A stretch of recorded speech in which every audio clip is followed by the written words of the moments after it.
Le festival du film panafricain se déroulera à Londres du 3 au 7 octobre prochain. Avec nous pour en parler, son fondateur, Nekunda Nlaba. Bonsoir. Bonsoir. Vous êtes producteur, réalisateur, scénariste, acteur et politologue. Oui.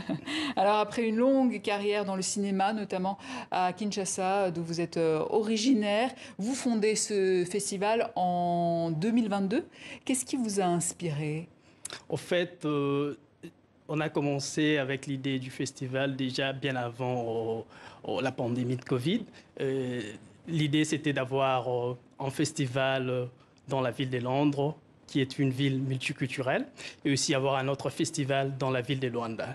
Donc il y a deux festivals. Il y a deux festivals. Nous avons le Festival international du film panafricain de Londres, qui commence déjà le 3 octobre, et nous avons le Festival international du film panafricain de Luanda, qui aura lieu en novembre. Alors avant de poursuivre, on va regarder justement la bande-annonce du festival.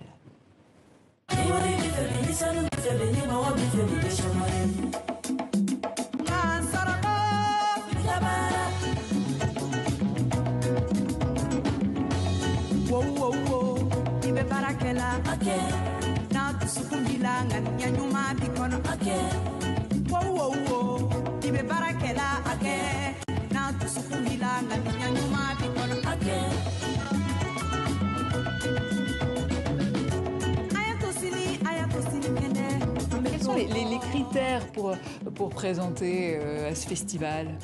Voilà, déjà, c'est un festival panafricain, donc c'est un festival qui réunit le film qui vient de l'Afrique et de la diaspora. Donc on parle des Africains et des Afro-descendants. Donc il faut avoir une histoire basée soit en Afrique, qui parle de l'Afrique, ou soit qui se passe en dehors de l'Afrique, donc dans la diaspora.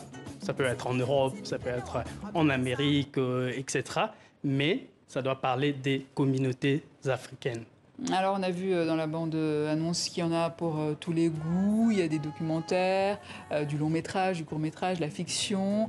Vous les avez visionnés, tous ces films ? Oui, j'ai eu le temps de visionner avec la directrice de programme, Lady Nina Kabessa.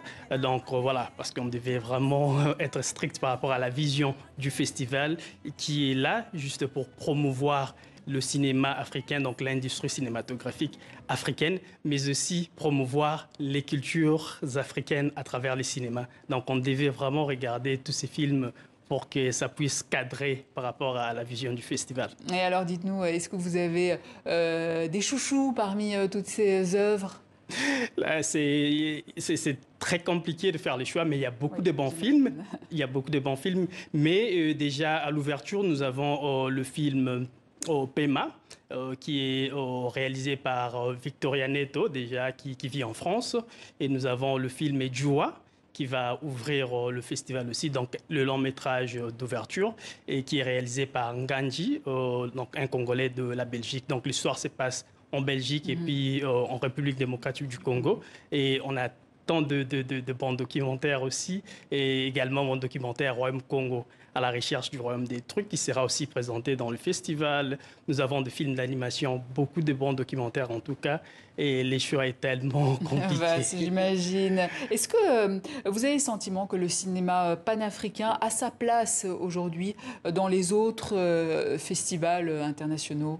Moi, je pense qu'il y a l'évolution aujourd'hui, donc il y a croissance en fait de la participation de beaucoup de films, et même au niveau des Oscars, etc. Et donc il y a des films de l'Afrique qui participent presque chaque année, ce qui est une très bonne évolution le jour d'aujourd'hui. C'est vrai qu'on a toujours un petit souci au niveau de la représentativité jusqu'à aujourd'hui, mais je pense qu'il y a quand même de l'évolution par rapport aux années passées.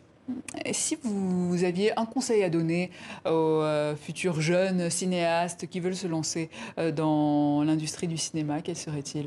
Je pense que le monde du cinéma n'est pas facile, mais il faut avoir beaucoup de courage. Il faut tout d'abord aimer le travail, avoir beaucoup de la passion au niveau du travail que vous voulez faire au niveau du cinéma. Aujourd'hui, moi, je pense qu'en Afrique, on n'a pas d'excuses. Pourquoi ? Parce qu'à partir de la technologie numérique qui nous donne la possibilité possibilité de tourner aujourd'hui avec peu de moyens, ce qui n'existait pas 50 ans passés. Donc, on n'a pas d'excuses pour moi. Je trouve qu'on doit... On peut tous réaliser un film aujourd'hui. Voilà, même avec un smartphone. Donc, c'est le temps pour nous de profiter de l'occasion avec la technologie pour développer l'industrie cinématographique africaine. Nekunda Nlaba, merci. Je rappelle que vous êtes le fondateur et directeur général du premier festival international du film panafricain de Londres, qui aura lieu du 3 au 8 octobre prochain. Et c'est ainsi que s'achève cette